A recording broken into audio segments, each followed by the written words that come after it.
કરવો પડે. અંદરનો શ્રમ, ક્રિયાનો શ્રમ નહીં, બહારનો. આને અંતર તપ કહેવાય. કે બાહ્ય તપ એ પુણ્ય કહેવાય, પણ અંતર તપ તો કે એ જ્ઞાન લઈ આવે, અજ્ઞાનને દૂર કરે. અંતર તપ છે એ અજ્ઞાનને દૂર કરે, અને બહિર તપ છે એ વિઘ્નોને આછા પાતળા કરે. આછા પાતળા કરે, પાછા આવે પણ આછા પાતળા કરે. એટલે બહિર તપને બદલે અંતર તપ. આ અંતર તપ છે. વ્યક્તિને ખબર ન પડી, આખો દિવસ પોતાનું કામ કર્યા જ કરતો હોય, અંદર શું કરે છે એટલો જ જાણતો હોય કે અંદર મારું અંતર તપ ચાલી રહ્યું છે. રસ્તે શાક લેવા જતો હોય, લોકોને એમ લાગે કે શાક લેવા જાય છે, કોઈ યારે વાતોય કરતો હોય, ચર્ચાય કરતો હોય, પણ એનું જે ચિત્ત છે એ અંતર તપમાં. જેમ અત્યારે સત્સંગમાં કેમ છે તો કે એવી રીતે એનું ચિત્ત અંતર તપમાં હોય. જેમ જેમ અંતર તપની ઉર્જા, એનો અગ્નિ પેદા થતો જાય, એમ આ પરમાણુઓ છે એ કપાતા જાય. એ અગ્નિ જરૂરી છે. ગીતામાં એક જગ્યાએ કહે છે, પ્રાણનો પ્રાણમાં હોમ કરો. ઈસુ પ્રાણનો પ્રાણમાં હોમ કરો. એ હવનનો કુંડ છે ને, એમાં વ્યક્તિ નિરંતર તપવી છે. તો હવે આ પ્રશ્નમાં વધારે સરસ રીતે બધાય લોકો ઘેર આજે જાય એટલે એક નવો જ આલોક લઈને જાય એવી રીતે કંઈક પૂછો. આજના સત્સંગમાં ઘેર જાય એટલે એમ લાગે કે આપણે ઘણું ભાથું લઈ આવ્યા છે અને જીવનને પહોંચી વળવાના છે. આપણા મૃત્યુને પહોંચી વળશું, આપણા દુઃખોને પહોંચી વળશું.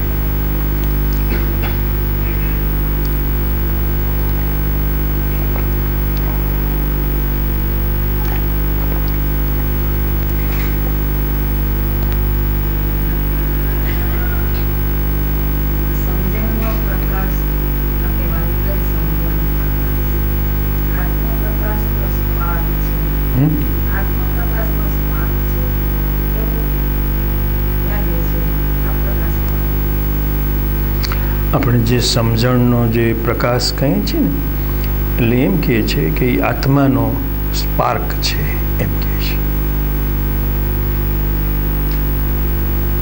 એટલે સારું છે, આ વાત થોડીક આપણને મદદરૂપ થવાની છે કે આત્મા છે એને સમજણ ન કહેવાય. આત્માનું સુખ મળે તો એ સમજણ ન કહેવાય, આત્માનો આનંદ મળે તો એને સમજણ ન કહેવાય. આત્માના જ્ઞાનને પણ સમજણ નથી કહેવાતી. સમજણ એટલે અંગ્રેજીમાં જેને અન્ડરસ્ટેન્ડિંગ કહે છે, કે વ્યક્તિ સમજી રહી છે, વ્યક્તિ જાણી રહી છે, વ્યક્તિ ફોલો થઈ રહી છે. કોઈ પડદા ઉપર નવી જ વસ્તુ આવતી હોય ને જેમ વ્યક્તિને શીખી રહી હોય, જાણી રહી હોય, સમજી રહી હોય. તો કે જે સમજણ છે એનો સંબંધ વ્યક્તિના ચિત્ત સાથે, એના મગજ સાથે અને એના સૂક્ષ્મ મન સાથે સંબંધ છે. ફરીથી, સમજણનો સંબંધ સીધી રીતે આત્મા સાથે નથી. આત્મા સમજેલો જ છે, આત્માને કંઈ સમજવું નથી. આપણી અંદર દરેક આત્મા જે છે એ સંપૂર્ણ સિદ્ધ છે, સ્વયં સિદ્ધ છે. એને કાંઈ જાણવું નથી, એને કાંઈ મેળવવું નથી, એને કાંઈ પ્રાપ્ત કરવું નથી. તો જાણેલો જ છે. એને વળી શું જાણ? એનું નામ જ જ્ઞાન છે. આત્માનો બીજો નામ જ જ્ઞાન છે કે એને જ્ઞાન છે. તો કે આત્માને કાંઈ સમજવું નથી, પણ કોને સમજવું છે? તો કે મન રૂપે, બુદ્ધિ રૂપે, વિચાર રૂપે જ્યાં વ્યક્તિની હયાતીનું રજિસ્ટ્રેશન થયું છે કે હું છું, હું આ છું, હું તે છું.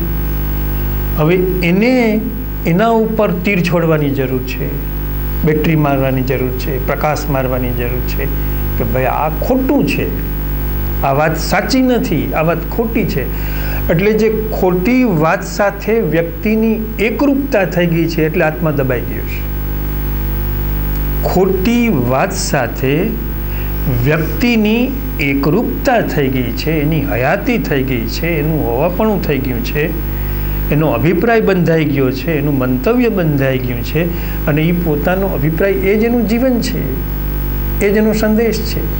તો કે હવે આ જે અહીંથી જે વાત નીકળે છે શબ્દ રૂપે, તો કે એ શબ્દરૂપે જે વાત નીકળે છે એ સમ્યક સમજણ છે. સમ્યક સમજણ એટલે શું?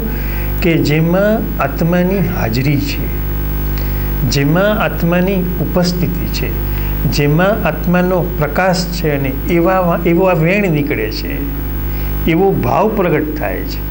એટલે એવા વેણ અને ભાવ પ્રગટ થાય અને સામેનો માણસ એના પ્રત્યે પ્રીતિ દેખાડે, સહયોગ આપે, મૈત્રી આપે, પોતાની ગરજ દેખાડે, પોતાનો સહયોગ દેખાડે. એટલે એનો જે અભિપ્રાય, જે ખોટો અભિપ્રાય છે, જે મિથ્યાત્વ છે, તો કે એ મિથ્યાત્વ જે છે એમાં જેમ દિવાલ ઉપર જેમ ટાંકણાનો ઘા પડે ને દિવાલ નબળી પડે, એમ એનો અભિપ્રાય નબળો પડે, વજન વગરનો થાય. ખોટો અભિપ્રાય, આત્મા વિરોધી અભિપ્રાય એ વજન વગરનો થઈ જાય. અને ક્રમે કરતાં એક દિવસ એવો આવે કે સંપૂર્ણપણે જે જ્ઞાનીની જે અવસ્થા હોય એ અવસ્થા પ્રમાણે જ એનું ચિત્ત થઈ જાય, એની બુદ્ધિ થઈ જાય, એનું મન થઈ જાય. અંતરાયો હોય અંદર, એના પ્રારબ્ધ કર્મના અંતરાયો બધા જ સામે તીર કામઠા લઈને બેઠા જ હોય, સામે વાર કરવા તૈયાર બેઠા જ હોય, છોડે જ નહીં. પણ જ્ઞાનીના સત્સંગથી એની જે સમજણ છે એ બિલકુલ જ્ઞાની જેવી થઈ જાય. જેમ કુટુંબમાં છોકરાઓ હોય એ માતા પિતા જેવા ઘણી વખત લાગે કે આ માતા પિતા જેવા જ સંતાનો થયા, એવું બધી કિસ્સામાં કેટલાક વિઘ્ન હોય તો ન થાય, પણ એવું એનો સ્વભાવ જેમ સરખો હોય, પ્રકૃતિ જેમ સરખી હોય, પેઢીના બધા માણસોની જેમ રીતભાત સરખી હોય, તો કે એ પ્રમાણે એની સમજણ જે છે એ બરાબર આવી જાય. હવે એ સમજણનો પ્રકાશ એની અંદરના જે વિઘ્નો છે એને આમ સહેલાઈથી દૂર કરી શકે. પણ જો આ સમજણનો પ્રકાશ ન હોય તો એને જે પ્રારબ્ધના અંતરાયો જે જન્મની સાથે આવ્યા છે એમને એમ પડ્યા રહીએ. ઉલટાના જન્મનીથી મરણ સુધીની ગતિમાં પાછા બીજા કેટલાક નવા ઉમેરાઈ જાય અને બોજા સાથે શરીર છૂટે. જ્યારે આ શું છે કે બોજો ઘટી જાય, દેવું ચૂકવાઈ જાય, કર્મોનું બધું દેવું ચૂકવાતું આવે. અને આ જે સમજણ છે એ આપણી પુણ્યની કમાણી રૂપે ભેગી આવે, તો એનું નામ સમજણ છે. હવે આ સમજણ શું કરે? તો કે આ સમજણ બધાને અત્યારે સુખ આપી રહ્યું છે. જો અત્યારે વ્યવહારની વાતો થતી હોય તો કોઈને સુખ ન મળે. વ્યવહારની ગમે એટલી સારી વાતો થતી હોય, સારી પ્રવૃત્તિની વાત થતી હોય, સારી ક્રિયા કરવાની વાત થતી હોય, કોઈ સંસ્થાની મિટિંગ હોય, કોઈ કુટુંબની જ્ઞાતિની મિટિંગ હોય, ખૂબ સારા કાર્યો કરવા છે, આ કરવું છે, તે કરવું છે, પણ બેસનારાઓને સુખ થાય જ નહીં. એના મગજ ઉપર ભાર જ હોય કે અહીંથી ક્યારે ઉઠીએ ને ક્યારે અહીંથી રવાના થઈ જાય. પણ અહીંથી ઉઠવાની ઈચ્છા ન થાય. એમ થાય કે ભલે હજી 1 કલાક ભલે નીકળી જાય, હજી ભલે 9 વાગી જાય, ભલે 10 વાગી જાય. શું કામ? તો કે સમજણનું મહાસુખ ઉતરી રહ્યું છે. એને સમજણના સુખને મહાસુખ કીધું છે. મહાસુખ કોને થાય? તો કે આત્માને ન થાય. મહાસુખ આત્માને ન થાય. મહાસુખ છે એ વ્યક્તિના અંતરાત્માને થાય, એની અંતર અવસ્થાને થાય, એના અંતર મનને થાય, એના ચિત્તને થાય. કારણ કે એને સમજણમાં રસ છે, અણસમજણ દૂર કરવામાં રસ છે. અને સામેથી સમજણનો પ્રકાશ આત્મામાંથી આવી રહ્યો છે, આત્મા થકી આવી રહ્યો છે. એટલે મહાસુખ એટલે શું? કે એનાથી મોટું સુખ જગતમાં વિદ્યમાન ન હોય એને મહાસુખ કહેવાય. કે એનાથી મોટું સુખ જગતમાં વિદ્યમાન નથી. તો કે તમને અત્યારે કોઈ મુંબઈની મોટામાં મોટી 5 સ્ટાર હોટલ હોય, એ 5 સ્ટાર હોટલમાં તમને બેસાડવામાં આવે તો તમને કોઈને મહાસુખ થાય ખરો? મુંબઈમાં એક કાંતિભાઈ ભટ્ટ કરીને હતા, 84-85 વર્ષની ઉંમરના હતા, વનરાજભાઈ વિભાકરના સ્નેહી હતા. એ મોટી 5 સ્ટાર હોટલોમાં જ રહેતા. તો એ કંઈ મારે તમારે ઘેર આવીને રહેવું છે. તમે મોટી 5 સ્ટાર હોટલોમાં રહેનારા માણસ, અને મારા ઘરમાં અહીં ગટર ગંધાય છે બહાર શેરીની, અહીં તમે આવીને રહેશો તો ગમે એમ થાય કે મારે તમારે ઘેર રહેવું છે સવારથી સાંજ સુધી. જોયું? એને 5 સ્ટાર હોટલનું સુખ ન લાગ્યું, એને 5 સ્ટાર હોટલનું સુખ ન લાગ્યું. એનો અનુભવ કે બીજા જેને ન જોયું હોય એને એમ થાય કે એ કેવું એ બધાની ઈચ્છા થાય. પણ એ જે 5 સ્ટાર હોટલમાં જ ઉતરે છે કાયમ માટે, તો કે એને મારે તો તમારે ઘેર જેમ તમારે ઘેર ઉઠાતું હોય, બેસાતું હોય, ચા પાણી નાસ્તો જમવાનું સુવાનું, એ જે સગવડ જે કાંઈ ફેરફાર નહીં, મારે એ જ પ્રમાણે અહીં રહેવું છે. આપણે સમજવાનો મુદ્દો શું છે કે સમજણ એ મહાસુખ છે. એટલે કે એનાથી મોટું સુખ જ્ઞાની પુરુષોએ કીધું છે કે સાધક ભગવાનને બીજું કોઈ સુખ સમજવાથી મોટું સુખ બીજું હોઈ શકે જ નહીં. કે મારી અણસમજણ નીકળી ગઈ, જેમ કેન્સરની ગાંઠ તૂટી ગઈ, તો મારી અણસમજણને કારણે કેટલા પાપ થવાના હતા, કેટલાક જન્મો વધવાના હતા, કેટલાક દોષો વધવાના હતા, કેટલા નવા કર્મો બંધાવાના હતા, તૂટી ગયા. તો વાહ, કેટલું સુખ થઈ ગયું, કેટલો હળવો થઈ ગયો, કેટલો નિર્ભાર થઈ ગયો, બોજા રહિતનો થઈ ગયો. એટલે સમજણને કીધું મહાસુખ. મહાસુખનો સંબંધ જીવન સાથે છે, અંતઃકરણ સાથે છે. હવે આ મહાસુખનું જે ચલણ છે, એના જે સિક્કા છે, એનું જે નાણું છે, એનાથી વ્યક્તિ આત્મામાં સહેલાઈથી જઈ શકે. સ્વભાવથી એ ચલણ જરૂરી છે, એ શક્તિ જરૂરી છે. એ ચલણ ન હોય, મહાસુખનું ચલણ ન હોય તો આત્માનો આનંદ નથી આવતો.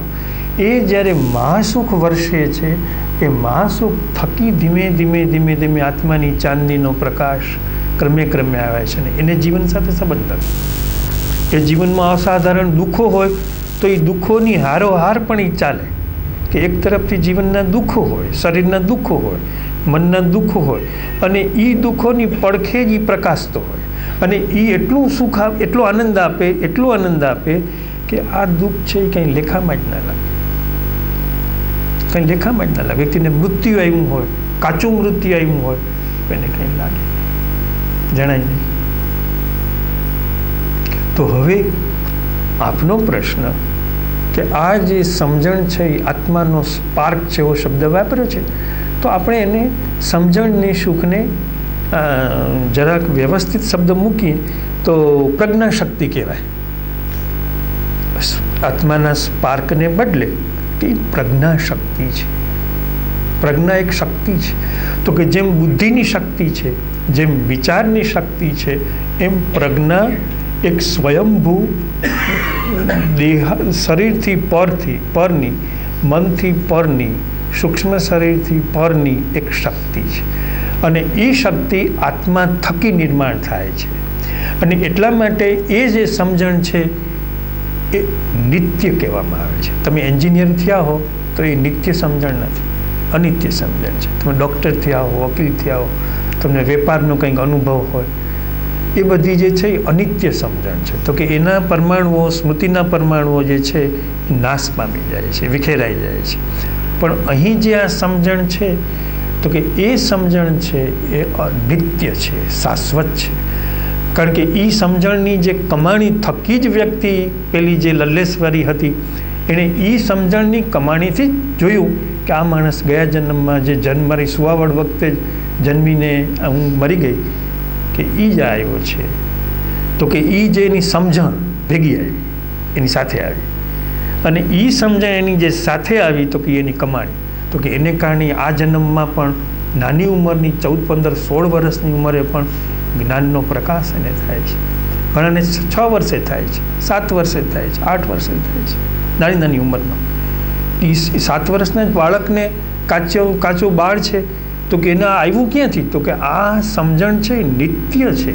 કારણ કે એ પ્રજ્ઞામાંથી આવે છે, એટલે કે એ નાશ નથી, એ અવિનાશી છે, એ શાશ્વત છે. તો એનો મતલબ એવો થયો કે સત્સંગનો જે સંબંધ જે છે એ નાશ નહીં થાય, પણ સત્સંગ સિવાયનો જે સંબંધ છે એ બધો નાશવંત છે. સત્સંગ સિવાયની જેટલી વાતો છે, જેટલા વ્યવહારો છે, જેટલી પ્રવૃત્તિઓ છે, એ બધું કામ ચલાવ એડજસ્ટમેન્ટ છે. વ્યવહારમાં વિનય રાખવો પડે, વ્યવહારમાં વિવેક રાખવો પડે. એનામ જ જ્ઞાની કહેવાય કે વ્યવહારમાં પૂરો ન્યાય રાખે, વિવેક રાખે, વિનય રાખે, પ્રેમ રાખે, ભાવ રાખે. વ્યવહારના શિરસ્તા, વ્યવહારની રમતો, જેમ રમતના નિયમો પાળે એમ વ્યવહારના બધા નિયમો પાળે. પણ એને વ્યવહારને વ્યવહાર રૂપે જીવે કે આ વ્યવહાર છે. પણ જે સમજણ પ્રગટ થઈ ગઈ, તો કે એ સમજણ સામા માણસે ખેંચી, તો કે સીધી એની પ્રજ્ઞાશક્તિ રૂપે એ ત્યાં એની કમાણી રૂપે ભેગી થઈ ગઈ. તો કે આ કમાણીવાળો સાધક છે, એની કમાણી બહુ મોટી છે, તો સાધકની કમાણીને ઓળખી જવી પડે કે આ કમાણીવાળો છે ને આ કમાણી વગરનો માણસ છે. તો કે આને ઘણું અર્જિત કરવું પડશે, ઘણી મહેનત કરવી પડશે. તો કે આ કમાણી લઈને જ આવ્યો છે, એની બેંક બેલેન્સ છે જ. તો કે એ બેલેન્સને આધારે જ એ વ્યક્તિ જે છે એ વધુ ને વધુ સમજણમાં જશે. એટલે એને આ પ્રજ્ઞાશક્તિ રૂપે લ્યો. અને સમજણનો સંબંધ આત્મા સાથે નથી, પણ સમજણનો જે સંબંધ છે એ વ્યક્તિના જીવન સાથે છે, એના અંતઃકરણ સાથે છે, અંતરાત્મા સાથે છે. એટલે સત્સંગ કરવાનો છે એ કંઈ આત્મા સત્સંગ કરતોય નથી, અને સામેના માણસના આત્માને સત્સંગ કરાવ્યું તો આત્માનું અપમાન કર્યું કહેવાય. આત્માને કંઈ સત્સંગની જરૂર ન હોય. દરેક આત્મા સિદ્ધ છે, એટલે આપણે આત્માને પગે લાગીએ છીએ, એટલે આપણે આત્માને વંદન કરીએ છીએ કે આપ સૌની અંદર બિરાજેલા પરમાત્માને પ્રણામ. કારણ કે એને કંઈ સત્સંગ કરાવવાનું ન હોય, એને કંઈ વાત સમજાવવાની ન હોય, પણ એની ઉપરના જે આવરણો છે એના આવરણો ઉપરનું આ ઓપરેશન છે, ઓપરેટિંગ પ્રોસેસ છે. તો કે એ ઓપરેટિંગ પ્રોસેસમાં વ્યક્તિએ પોતે જેટલી પોતાની સમજણ ફેલાવે અને સામેનો માણસ જેટલો એ સમજણમાં ઉતરતો જાય એટલું એને અંદરથી જ એને સુખ લાગ્યા કરે. એવું સુખ લાગે કે એના શ્વાસ સ્થિર થઈ જાય, એને કુંભક થઈ જાય, એની બુદ્ધિ સ્થિર થઈ જાય, મન સ્થિર થઈ જાય, અંતઃકરણ સ્થિર થઈ જાય. સમય ક્યાં ગયો એ ખબર ન પડે. કંઈ સમય એ જ અહંકાર છે. અહંકારને સમય જુદી વસ્તુ નથી, અહંકાર પોતે જ સમય છે. તો જે વ્યક્તિને સમજણનું સુખ મળ્યું હોય એની નિશાની શું? તો કે એને સમયનું ભાન નડી, સમયનું એને જ્ઞાન નડી. સમય શું ચીજ છે એને ખબર જ ન પડે, કારણ કે એને અહંકાર નથી. એટલે અહંકાર જેને સતત સમજણ ને સતત જ્ઞાનનો પ્રકાશ હોય એને સમયનું ભાન જ નડી. કલાકો નીકળી જાય તો એને કંઈ ખ્યાલ જ ન રહે. તો સમજવું કે પ્રજ્ઞાશક્તિનો પાવર ઘણો છે. એ પ્રજ્ઞાશક્તિના પાવરને કારણે એને સમયનો અભાવ છે. અને એનું પરિણામ શું આવે કે એ માણસને ક્યારેય કોઈ વાતનો કંટાળો ન હોય. આ એનું બીજું લક્ષણ. આપણે શું દરેક વાતમાં કંટાળી જાય. કંટાળો કોને લાગે? તો કે જે સમયમાં હોય એને કંટાળો લાગે. જે સમયાતીત છે એને કંટાળો ન હોય, એને પ્રત્યેક પડે રસ હોય. જીવન રસથી રસો વૈશાહ. તો કે જેમ ઝાડનું પુષ્પ, ઝાડનું પાંદડું જેમ રસથી ભરેલું હોય, તો કે એની પ્રત્યેક પળ, પ્રત્યેક ક્ષણ, પ્રત્યેક શ્વાસ રસથી ભરેલો હોય, આનંદ કંદથી ભરેલો હોય. તો એને કંટાળો ન હોય. શરીરનો થાક લાગે પણ એને મનથી કંટાળો ન લાગે. આ એના લક્ષણો છે સમજણના. તો હવે આ પ્રશ્નના વાતાવરણમાં આગલા પ્રશ્નમાં મેં જે એક મોટી સમસ્યા મૂકી એ ભૂલી ન જતા કે આ શરીરના પરમાણુઓનો હું માલિક નથી. આ બરાબર છે. બોલશું બધા એક વખત કે હું બોલી જાઉં પછી બોલજો કે આ શરીરના પરમાણુઓનો હું માલિક નથી. બીજી વાર, આ શરીરના પરમાણુઓનો હું. હજી એક વખત. હવે એ તમારી અંદર એ વર્ક કરશે. આ જે ગુંજારવ છે ને એ ગુંજારવનો સંસ્કાર પણ દાખલ થયો. એ અમથો નથી. એ જે ગુંજારવ થયો, એ જે ગુંજારવ છે એ ગુંજારવનો જે સંસ્કાર છે એ હવે તમને તમારી ધ્યાન બહાર એ અંદર પેસી ગયો. હવે એ ગુંજારવ તમને હેલ્પ કરશે, તમને લિફ્ટ આપશે, તમને સપોર્ટ કરશે. હવે આગળ આમાં કંઈક પૂછવું આવ્યું છે.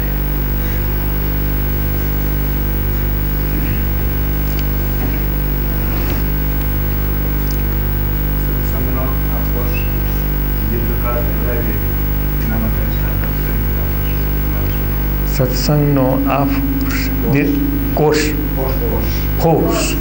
દીર્ઘકાળ સુધી જળવાયેલો રહે એ માટે પેલું તો મેં આ બોલાવી આ ત્રિમંત્ર કે આ શરીરના પરમાણુઓનો માલિક નથી. આપણે જતા હોય ત્યાં જ રસ્તામાં કોઈ સાથે કંઈક સખડખડ થઈ જાય, બોલવે ચાલવે વાત કરવે, તરત જ આ નાદ આ શરીરના પરમાણુઓનો માલિક નથી. હવે તકરારને ક્યાં સ્થાન છે? કજિયાને ક્યાં સ્થાન છે? ખૂબી શું છે કે જેમ જેમ આ વાત ઊંડી થતી જાય ને આમાં માણસને તમે ઉપદેશથી સુધારવા માગો, તર્કથી સુધારવા માગો, ડિસ્કશનથી સુધારવા માગો તો વાત વકરે છે. જેટલું તમે આમાં માણસને સમજાવો એટલી વાત વકરે છે. તમે જોજો, તમારું શાણ પણ કામમાં નથી આવતું. તમારી સમજદારી, તમારો ત્યાગ, તમારો પરિશ્રમ, તમારું તપ કંઈ કામમાં નથી આવતું. પણ જો આ તમે કરો કે આ શરીરના પરમાણુઓનો હું માલિક નથી, એટલે સામેના માણસ સામેનો એક પડકાર છે એ હટી ગયો. એટલે એનો સામેનો પડકાર હટી ગયો એટલે આક્રમણ કરવા માટેનું એની જે ધાર હતી એ બૂટી થઈ ગઈ. એટલે તમારે જે કજિયો, કંકાસ, તકરાર જે કંઈ હતું એ તમને એમ લાગશે કે બધું ઠરીઠામ થવા માંડ્યું. એને વાર લાગે, સમય લાગે, પણ તમે આ જુઓ જરા કે હું આ શરીરના પરમાણુઓનો માલિક નથી. એટલે એટલી આમ નિતાંત સ્વતંત્રતાનો અનુભવ થશે. ઓલો બોજો હતો, જેમ માણસ પાસે ઘણા બધા રૂપિયા હોય તો બોજો હોય ને, ક્યાંથી ધાડ પડશે, ક્યાંથી લૂંટ થશે, ચિંતા હોય, બોજો હોય, તો માલિક જ ક્યાં છે? નિર્ગુણ, નિરાકાર, નિરંજન, નિરાકાર, અંદરથી તો હું આ છું. તો એ અવસ્થાને નિરંતર જેમ અને એક પગલું તમે ચાલશો ને એટલે બીજું પગથિયું મારે કેવું ન પડે. એનું જ્ઞાન કે બીજું પગથિયું તમારી અંદરથી આપોઆપ તમને આમ એનું મોં સૂજનું થાય, દેખાડ થાય કે હવે આ જ્ઞાની છે ને એક લાઈન દેખાડી દે, આંગળી ચિંધાડી દે, પછી એમાંથી એ માર્ગે ચાલવા માંડે એટલે જ્ઞાની ભેગો જ એની સાથે જ હોય. જ્ઞાની કંઈ આ શરીરમાં નથી બેઠો, જ્ઞાની આ શરીરનો માલિક નથી. જ્ઞાની છે જ્ઞાન રૂપેશ, સમગ્ર વિશ્વના વૈશ્વિક જ્ઞાન રૂપે વાયુમાં પ્રવર્તી રહ્યો છે અખંડપણે. તો જ્યારે તમે જ્ઞાનીના આ વાત સાથે અનુસંધાન કર્યું એટલે જ્ઞાનીથી તમે નોંધારા નથી, જ્ઞાની તમારા ભેગો જ છે. કબીર સાહેબ કહે છે ને, ગુરુ સમાયા શિષ્ય મેં, કંઈક એવું કંઈક છે એની સાખી છે, ગુરુ સમાયા શિષ્ય મેં, કે એમાં એ સમાઈ ગયું. કારણ કે એને એવો આવિર્ભાવ કર્યો, એવો ભાવ કર્યો, તો હવે એ જ પ્રકાશ તમને એમાંથી દોરશે. વાણી મહત્વની નથી, છતાં વાણી સમજણ સુખ માટે બરાબર છે, કેટલાક અભિપ્રાયોને ઢીલા કરવા માટે બરાબર છે, કેટલાક મંતવ્યોને ઢીલા કરવા માટે બરાબર છે, પણ પછી આગળ વધવા માટે તો જ્ઞાનીનો જે પ્રકાશ છે એ પ્રત્યેક સાધક મિત્રના ભેગો જ હોય છે, સાથે જ હોય છે. તો અનુભવ કરજો, થશે.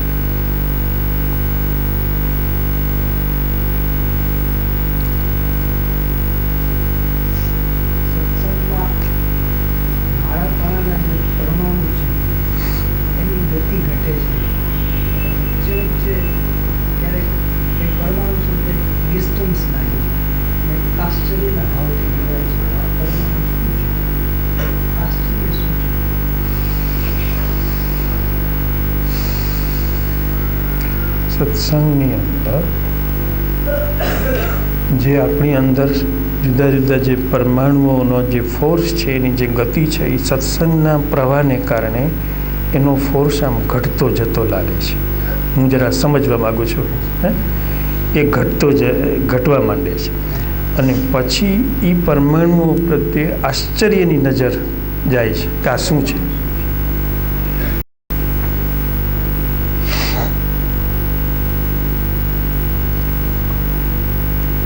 જ્યારે પ્રશ્નકર્તા એમ કહે છે કે જ્યારે સત્સંગમાં બરાબર મધદરી આવી જાય, સત્સંગ કરતાં તો એ મધદરિયાનો જે પ્રવાસ થાય, તે પ્રવાસ દરમિયાન 6 વાગે અહીં આવ્યા હોય અને 6:30 ને 7 થાય ત્યાં ઘણો બધો અંદર આંતરિક ફેરફાર થઈ જાય છે, પરિવર્તન થઈ જાય છે પરમાણુઓની ગતિમાં. અને એ ગતિ સારી હોય એવો અણસાર મળે છે કે આ ગતિ સારી છે, ખરાબ નથી, મારું અનિષ્ટ કરનારી નથી, મારું અમંગલ કરનારી નથી, પણ આમાં મારું મંગલ થવાનું છે, મારું કલ્યાણ થવાનું છે. એવી અંદર એક ઊંડી શ્રદ્ધા, ઊંડો અહેસાસ વ્યક્તિને થવા લાગે છે. હવે આ ઊંડી શ્રદ્ધા અને ઊંડો અહેસાસ થાય એની સાથે જ બીજું સ્ટેપ એ આવે છે કે વ્યક્તિની અંદર આ જે પરમાણુઓ છે એના પ્રત્યે એક આશ્ચર્યભરી નજર જાય છે કે આ શું હશે, આખું મારું જીવન એને પોતાના હાથમાં લઈ લીધું છે. મારા સુખ દુઃખ મને જે સતત નચાવે છે, નચાવે છે, અનુકૂળતા પ્રતિકૂળતા, તો કે આ પરમાણુઓનું લીલા શું હશે, એવી એક આશ્ચર્યની નજર એના ઉપર જાય છે. આવું પ્રશ્નનું સામાન્ય. હવે બધા પોતપોતાની રીતે અંતરદ્રષ્ટિ કરજો કે સૌ પ્રથમ તો શું બને છે કે જે વ્યક્તિનું જે ચિત્ત છે એ વિચલિત હોય છે, કે અનેક દિશામાં અનેક પાસાઓમાં વ્યક્તિનું ચિત્ત ભમતું હોય, જેમ માખી મણમણતી હોય, જુદી જુદી જગ્યાએ ખાદ્ય વાનગીઓ પડી હોય અને જુદી જુદી જગ્યાએ માખી મણમણતી હોય, એમ વ્યક્તિનું ચિત્ત જુદા જુદા અનેક બાબતોમાં રસ લેતું હોય છે, અનેક રીતે વિખરાયેલું હોય છે, અને ચિત્ત એ જેનો આત્મા છે, એટલે વ્યક્તિ આત્માહીન હોય છે. હવે જ્યારે વ્યક્તિને કોઈ જ્ઞાનના વાયુમંડળમાં ચૈતસિક વાતાવરણમાં આવવાનું થાય એટલે હવે માખી જેવું મન ના હાલે, મણમણતું મન ના હાલે. એટલે એના પોતાનામાં જ એક વિવેક હોય છે, એક વિનય હોય છે, એક શિષ્ટાચાર હોય છે, એક મૈત્રીનો ભાવ હોય છે, પોતાનું કલ્યાણ કરવાની ગરજ હોય છે. એટલે આપોઆપ એનું જે ચિત્ત માખીની જેમ ચારે તરફ વિખરાયેલું હોય, વેરાયેલું હોય, એ ધીમે ધીમે ધીમે જ્ઞાનનો જે પ્રવાહ છે, પ્રકાશ છે, તો કે એની રેન્જમાં આવી જાય છે, એના વર્તુળમાં આવી જાય છે, એ જ્ઞાનના ક્ષેત્રમાં આવી જાય છે. એટલે એની સાથે જ ચિત્તનો સંબંધ જ્ઞાન સાથે થઈ ગયો. હવે એ જે સંબંધના શ્રી ગણેશ થયા, એની સાથે જ જે પરમાણુઓ બધા ઉખડતા હતા, ઉખેરાતા હતા, વર્ક કરતા હતા, ક્રિયાના બંધનો કરતા હતા, ગ્રંથિ બાંધતા હતા, એ બધા જ પરમાણુઓ ઢીલા ઢપ થઈ ગયા કે અહીં મને પોષણ મળે એમ નથી, અહીં મારું ચાલે એમ, મારું ચલણ નથી, અહીં મારો મહિમા નથી, અહીં જે મહિમા છે એ કોઈ જુદો જ છે, બીજે બધે એનો મહિમા જ હતો. અહીંથી બહાર નીકળો એટલે બધો એનો જ મહિમા છે, એ પરમાણુનું જ રાજ છે. પણ આ એક સ્થાન એવું છે કે ચિત્ત અને આત્મા, ચિત્ત અને આત્મા, ચિત્ત અને આત્મા, એ બે સિવાય બીજી કંઈ બાંધગડ જ નહીં. હવે એને કારણે લાંબા અભ્યાસને કારણે વ્યક્તિને ચિત્તની પરમાણુથી છૂટાપણું પણ અનુભવાય છે, એક વિસ્મય પેદા થાય છે, એક આશ્ચર્ય પેદા થાય છે, પરમ વિનય, પરમ આશ્ચર્ય, પરમ વિસ્મય. વિસ્મય સામાન્ય નહીં, કૌતુક નહીં, કૌતુક માનસિક હોય, કુતૂહલ થયા કરે, આ શું છે, આ શું છે, આ શું છે, એ કુતૂહલ કહેવાય. પણ આ કુતૂહલ નથી, આ જિજ્ઞાસા છે. હવે જિજ્ઞાસા છે, હવે જેમ આપણે ચિત્તને મહત્વ આપ્યું હતું, તો આ પ્રશ્નમાંથી ભગવાન આપણને નેક્સ્ટ સ્ટેપમાં લઈ જવા માગે છે. કે જે પહેલા સ્ટેપમાં આપણે જેમ ચિત્તને મહત્વ આપ્યું હતું, હવે ભગવાન એમ કહે છે કે જેટલી ચિત્તની ઉપયોગિતા છે એટલી જ વ્યક્તિની જિજ્ઞાસાની પણ છે. અહીં જે એને શબ્દ વાપર્યો વિસ્મય, આશ્ચર્ય, પોતાના પરમાણુ પ્રત્યે વિસ્મય, કે આ બધું શું છે, આ બધું શું છે? તો કે જ્યાં વિસ્મય શબ્દ છે ત્યાં જિજ્ઞાસા. હવે જિજ્ઞાસા એ પરિવર્તનનો આત્મા છે. જિજ્ઞાસા, જેને જિજ્ઞાસા જ ન હોય, કેટલું સાંભળ્યા કરે, કેટલું વિચાર્યા કરે, પણ ઠીક છે, એક જાતની મજૂરી, એક જાતનું લેબર વર્ક, મહેનત. તો કે જિજ્ઞાસા એ લેબર વર્ક નથી, એ ખોટી મહેનત નથી, નકામી વૈતરું નથી.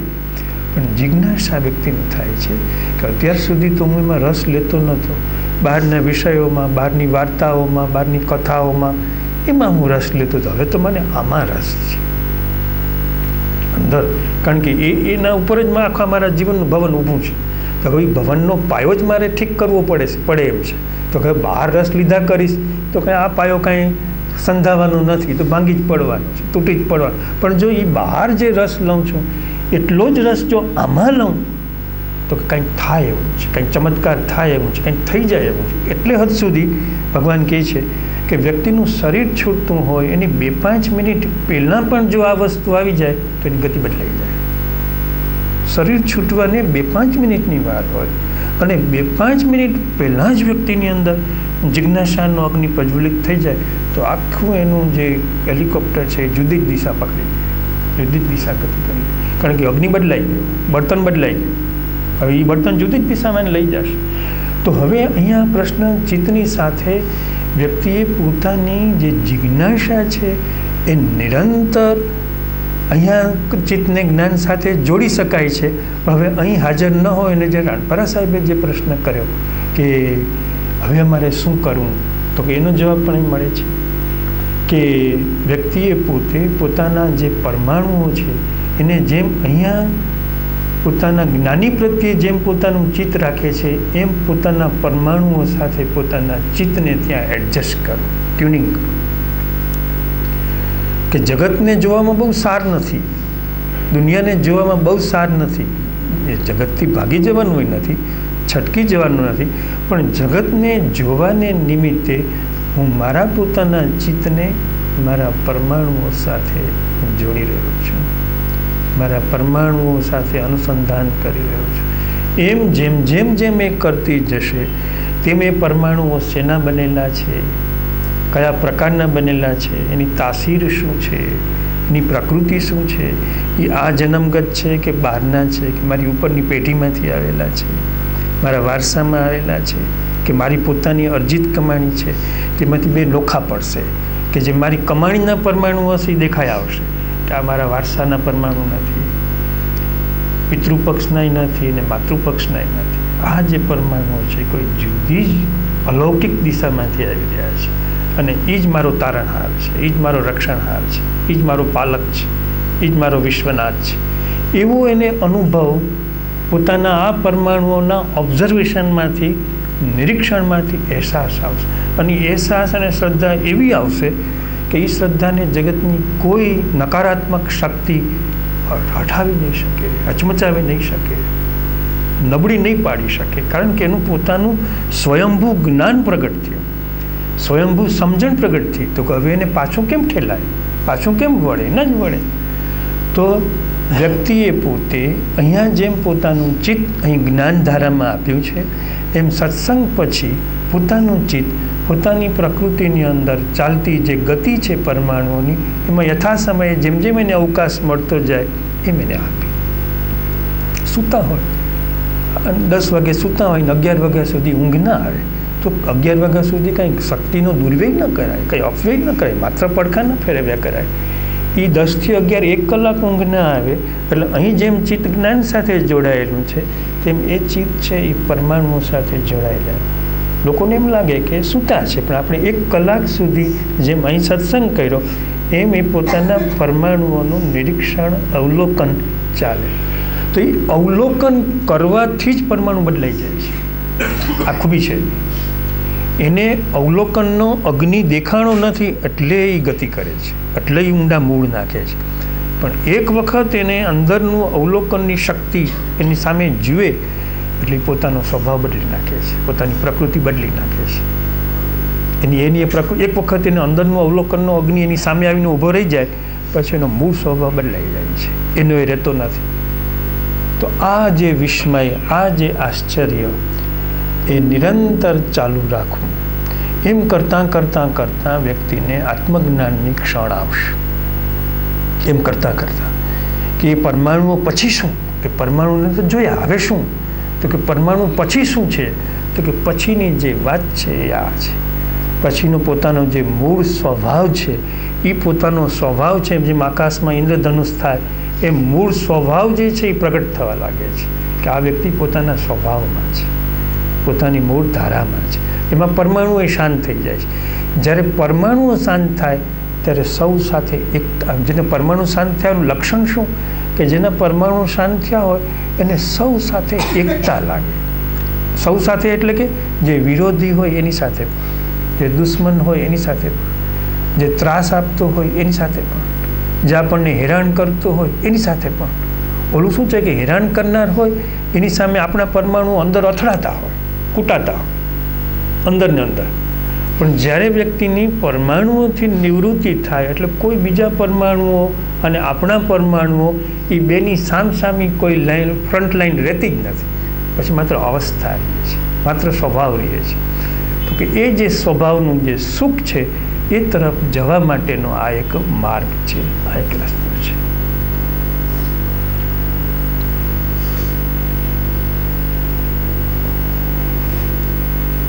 આપ હજી પૂછી શકો એમ છો.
હવે જે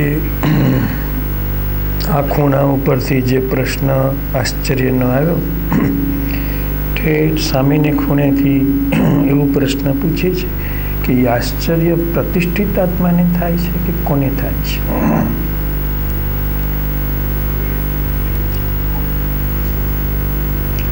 હવે આશ્ચર્યના ઘણા સ્તર છે.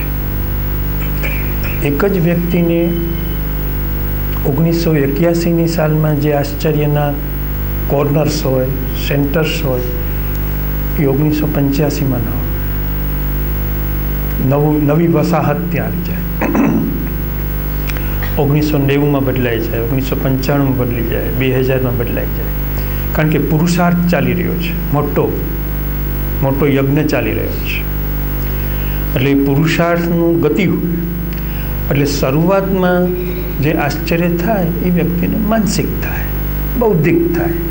સત્સંગમાં કોઈ પહેલી જ વખત આવ્યું હોય તો એને જે વાતાવરણને બધો અનુભવ થાય તો એને પહેલી વખત માનસિક કંઈક લાગે, કંઈક વાત કંઈક સત્સંગની કંઈક ઊંડી લાગે છે, એટલો એનો માનસિક અનુભવ થાય કે આ સત્સંગની વાત ઉપલબ્ધ નથી, માત્ર શાબ્દિક નથી, આ તો કંઈક યથાર્થ કંઈક આમાં બેઝિક વસ્તુ લાગે છે. એમ વ્યક્તિને માનસિક આશ્ચર્ય થાય. એટલે કે એમાં પ્રતિષ્ઠિત આત્મા નહીં પણ વ્યક્તિના મનના વલણ એના એવા હોય. હવે એમાં એ વ્યક્તિનો જેમ જેમ એનો વિકાસ થતો જાય તેમ મનના જે વલણો હોય એમાં એની બુદ્ધિ ભળે, એનું હૃદય ભળે, એનો ભાવ ભળે, એનો પ્રાણ ભળે. એટલે એનો આશ્ચર્યનો એક પિંડ બંધાય. પેલો આશ્ચર્યનો પિંડ ન હોય, એ ઉપરનું એક સ્તર હોય, એ આશ્ચર્યનો પિંડ બંધાય. આશ્ચર્યનો પિંડ બંધાય એટલે હવે એ આશ્ચર્ય માત્ર કોઈ એક જગ્યાએ જ ન રહે. પિંડ બંધાયા પછી એના સવારથી સાંજ સુધીની 25, 50, 100 જેટલા એના જીવન જીવવાના જે આયામ હોય, ફેક્ટરીમાં, નોકરીમાં, ધંધામાં, સોસાયટીમાં, મિત્ર મંડળમાં, જ્યાં ધાર્મિક મિત્રોમાં, ક્લબમાં, જ્યાં જતા આવતા હોય ત્યાં, તો કે બધા જ આયોમાં આ જે આશ્ચર્યનો જે પિંડ છે એના ભેગો રહે.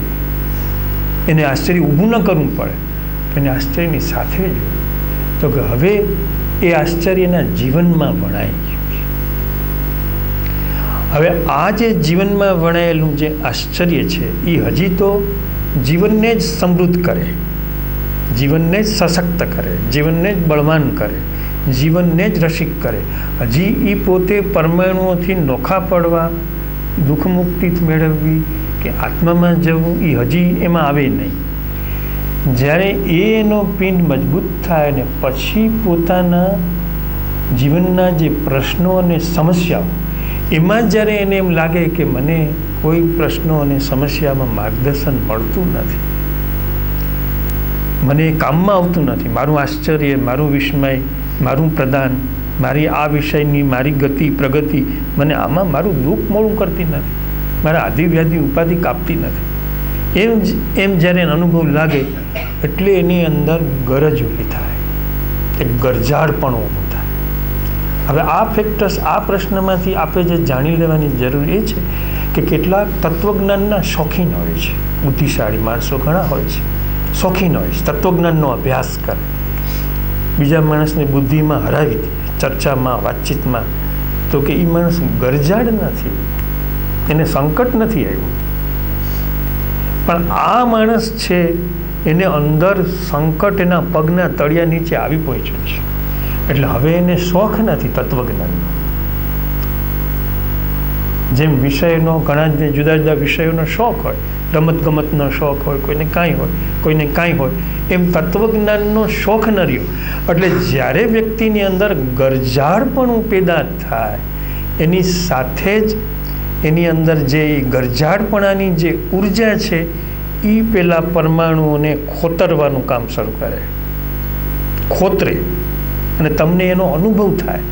જાણે કંઈક સમારકામ થતું હોય, અંદર સમારકામ થતું હોય, કંઈક રિપેરિંગ કામ થતું હોય, એમ તમે શાંત મૌનમાં બેસી જાઓ તો તમને એમ લાગે કે અંદર કંઈક થાય છે, ટીક ટીક ટીક ટીક કંઈક વસ્તુ બની રહી છે, કંઈક ખોતરાઈ રહ્યું છે, કંઈક પલટાઈ રહ્યું છે, કંઈક બદલાઈ રહ્યું છે. એટલે મગજના કોષો સુધી એ વર્ક કરે આ વસ્તુ. ક્યારે ગરજા. હવે આમાં આપણું જે વેઇટ છે, આપણું જે વજન છે, એ ગરજાળપણું ઊભું કરવા પ્રત્યે છે. આ પ્રશ્ન નિમિત્તે આ પ્રશ્નનો ખપ એ છે. આ પ્રશ્ન ભગવાને જે ઉતાર્યો એ એટલા માટે ઉતાર્યો છે કે વ્યક્તિમાં જો ગરજાળપણું ના આવે તો એ શોખીન, અધ્યાત્મનો શોખીન થાય, તત્વજ્ઞાનનો શોખીન થાય, ભાષણો કરે, પ્રવચનો આપે, પુસ્તકો લખે, ઘણું બધું કરે, સારી સંસ્થાઓ ચલાવે, મંડળો ચલાવે, ધ્યાન કેન્દ્રો, સત્સંગ કેન્દ્રો ચલાવે, આવું બધું કરે. ગરજાળ નથી, એને સંકટ નથી આવ્યું એના પગ નીચે.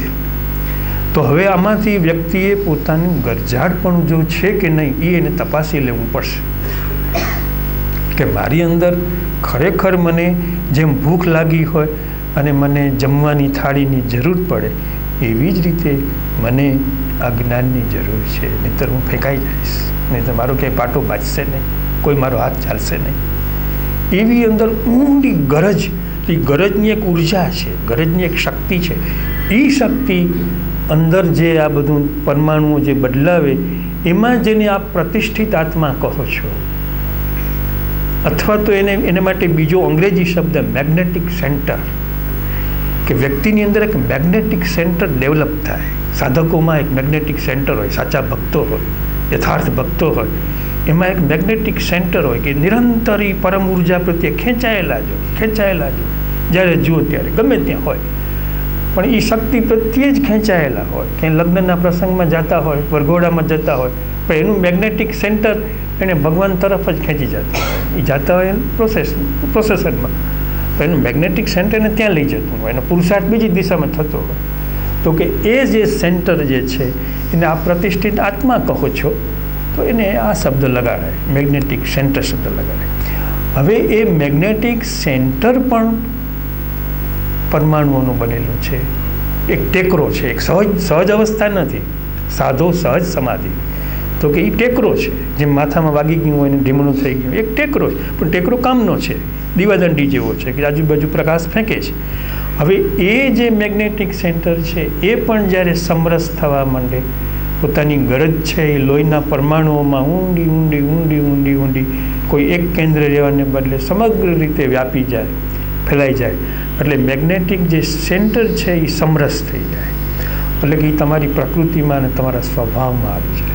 એટલે પછી બધા જે પરમાણુઓનું જે દર્શન છે એમ નેચરલ થઈ જાય. જેમ તમે આકાશને જોતા હો એમ તમને પરમાણુઓ દેખાય, એમ તમને તમારી પ્રકૃતિની હલચલ બધી દેખાય, આંતરિક હલચલ બધી દેખાય, સમજાય, અને એનાથી ભેદથી તમે આમ છૂટા રહ્યો, વળગા રહ્યો, નિરાળા રહ્યો કે આ હું નથી, આનો હું જોનારો છું, આનો હું જોનારો છું, આનો હું જોનારો છું. એટલે કેટલાક મહાત્માઓ, કેટલાક જ્ઞાની પુરુષો વ્યક્તિને આનો અનુભવ કરાવવા માટે અરીસા દર્શન કરાવે છે. અને ઘણી વખત મંદિરોમાં, આશ્રમોમાં અરીસા રાખવાનું, ભગવાન ઠાકોરજીની મૂર્તિ સામે અરીસો રાખે. સ્વામિનારાયણ મંદિરોમાં ઠાકોરજીનો બધો શૃંગાર થઈ જાય પછી ઠાકોરજીની સામે અરીસો ધરે, જે પૂજા કરતા હોય ને પૂજારી, આમ અરીસો ધરે કે આપનો જે શૃંગાર થયો હવે અરીસામાં આપનું મુખારવિંદ જુઓ. તો અરીસા દર્શનમાં કે વ્યક્તિ જે અરીસાની સામે ઊભી રહી જાય તો શું થાય? તો કે આ જે પરમાણુઓ છે એ જેમ અરીસામાં પ્રગટ થાય છે એમ અહીં પણ પ્રગટ થયા છે ને હું એનો જોનારો છું, હું એ નથી. અરીસા દર્શનનો આ ઉપયોગ છે કે અરીસાની સામે 5 કલાક વ્યક્તિ ઊભી છે કે આ જે અરીસાની સામે જે પરમાણુઓ દેખાય છે એ પરમાણુઓ પોતે હું નથી, પણ એ પરમાણુઓ જેમ અરીસામાં દેખાઈ રહ્યા છે એમ મને દેખાઈ રહ્યા છે, એમ હું એને જોઈ રહ્યો છું, જાણી રહ્યો છું. તો એ ક્યાં દેખાણા, કઈ જગ્યાએ દેખાણા? તો કે એ પછી પ્રતિષ્ઠિત આત્મા ત્યાં નથી રહેતો, ત્યાં સહજ સ્વભાવ થઈ જાય છે, સહજ પ્રકૃતિ થઈ જાય છે. અને એને ભેદ જ્ઞાન કહેવામાં આવે છે કે આ ભેદ જ્ઞાન છે, જુદાપણું છે. આ પ્રકૃતિ છે, પ્રજ્ઞા છે, પ્રકાશ છે, એ રીતે છે. તો હવે આમાં ગરજાળપણું નિર્માણ કરવાનું આ પ્રશ્નમાં આવ્યું છે, જરા નોંધ કરી લેજો, જરા ધ્યાન આપી દેજો કે આમાં ગરજાળપણું આવવું જરૂરી છે. માત્ર શોખ પ્રાથમિક કક્ષામાં ઠીક છે, શોખ પછી શોખ ન ચાલે. વ્યક્તિને અંદરથી ગરજ, ડૉક્ટર સાહેબ પાસે જાય 200-500 રૂપિયા ફી આપીને ગરજ હોય તો જ જાય ને, કે ભાઈ આપણે આ ટેસ્ટ કરવો છે, આ ટેસ્ટ કરવો છે, આ કરવું છે, આ કરવું, 1000 રૂપિયા જે થાય. શું કામ? ગરજ છે ભાઈ, શું છે મારે ઇન્વેસ્ટિગેશન કરાવવું છે. તો એ જ પ્રમાણે આમાં ગરજ અનિવાર્ય છે. જે પરમાણુ ધ્યાનમાં આવે એ બધા ક્રોધ, માન, માયા, લોભ, રાગ, દ્વેષ એ બધા ધ્યાનમાં આવે, પછી દ્રશ્યમાન થાય અંદર આપણે જેમ દ્રષ્ટિ અંદર કરીએ. એટલે જે પ્રારંભનો તબક્કો હોય ને એમાં એ જે આપણે સામાન્ય રીતે વ્યક્તિની પ્રકૃતિ આ 5ની બનેલી છે: ક્રોધ, માન, માયા અને લોભ. 5 વિષયો, અને 5 વિષયના જે પરમાણુઓથી જ વ્યક્તિનું પાંજરું છે એ કામ કરે છે. શરીરનું પાંજરું એ 5 એના આરા છે, એનાથી જે કામ કરે છે. એટલે જેમ જેમ વ્યક્તિ જ્ઞાતા દ્રષ્ટા થતો જાય, સમજણમાં આવતો જાય, તેમ એ જે પોતાના જ દોષો, જેમ અત્યાર સુધી બહિરાત્મા હતો ત્યાં સુધી બીજાના જ વાંક કાઢ્યા કરતો હતો કે આનો સ્વભાવ આવો છે, આની પ્રકૃતિ આવી છે, અમારી સાથે સહયોગથી વર્તી નથી, ને આ વ્યક્તિનો સ્વભાવ તોછડો છે, નકારાત્મક છે, ને ઈર્ષાળુ છે, ને દ્વેષવાળો છે, ને એવું જ એના સેન્ટરમાં આવે, બીજું કંઈ આવે જ નહીં. પણ જ્યારથી વ્યક્તિની અંદર આ દિશાની યાત્રા શરૂ થાય ત્યારે કે બીજો જે હોય એનું એ ભોગવે, તું ભોગવે. રામ સ્મરણ કરે જગ લડવા દે, કબીર સાહેબ કહે છે. તું તો રામ સ્મરણ કર. એટલે રામ સ્મરણ કરે કેટલાક માળા લઈને બેસી જાય છે, રામ રામ રામ રામ. કબીર સાહેબ એમ નથી કહેતા. કબીર સાહેબ એમ કહે છે કે એ તો હવે જે એનું હશે એ ભોગવશે, તારી યારે શું ને લેવા દેવા છે. એ ભલે નકાર તું એનો ભોગ બનસ બહારની દ્રષ્ટિએ, પણ એ જે કંઈ વર્તન કરે છે, વ્યવહાર કરે છે, આચરણ કરે છે, એને નિમિત્તે તારી અંદર કંઈક સંચાર થયો, એના નિમિત્તે એને સ્વિચ દાબીને તારી અંદર કંઈક થયું, તારી અંદર કંઈક બન્યું. તો કે હવે રાજ ત્યાં છે, એમાં નથી, માસ્ટર કી ત્યાં છે. તો કે જ્યાં કંઈક થયું, જ્યાં કંઈક બન્યું, તો કે એ જો જોયું તો કે જોતાં જ એનાથી છૂટા પડવાનું. જોવાનું નહીં તો છૂટા નહીં પડાય, જોવાશે તો છૂટા પડાશે. દેખતા જાત, જોતાં જ વયું જાય છે. તો કે જોવાશે તો છૂટું પડાશે. તો વ્યક્તિ એ જે આપ કહો છો એ 5 જે વિષયો છે એને જેમ જેમ એ જોતો જશે એમ છૂટો પડતો જશે.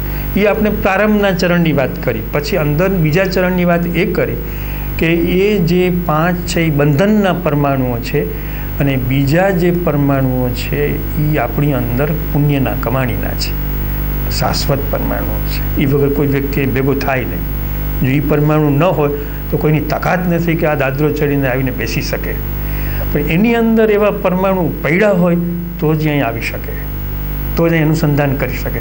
તો કે એ પરમાણુઓ, આ જે પરમાણુઓની જે સૃષ્ટિ જે છે એમાં જેટલું વ્યક્તિને કાંઈક આમાં હળવાશપણું આવતી જાય, હાશકારો થતો જાય, નિરાંતવા જેવો થતો જાય, પછી એલા પોલા પરમાણુઓ પોતે દર્શન આપે, દેખાડ આપે કે અમે છીએ, તમારી રક્ષામાં અમે બેઠા છીએ.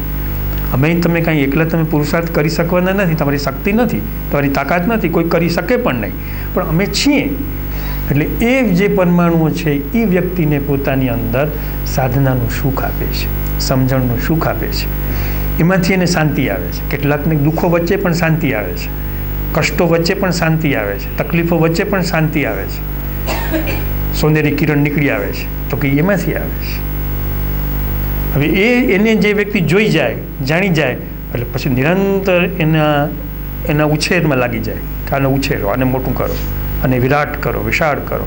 એટલે પછી ઓલા પરમાણુઓ છે ધીમે ધીમે ઘસાતા જાય છે, અને સાધક નિરંતર દિવ્યતાનો અનુભવ કરે છે, સુરતાનો અનુભવ કરે છે, નિરંતર સુરતા, અખંડ સુરતા.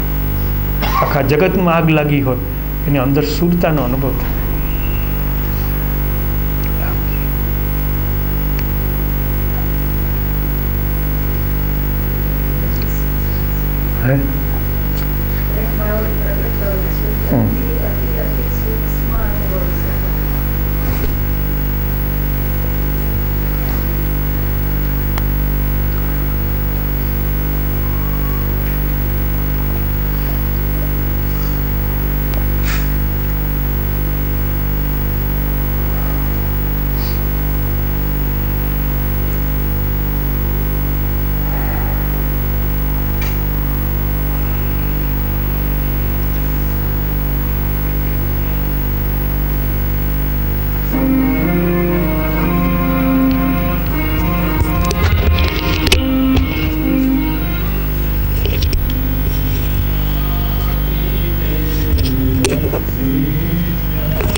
રહારા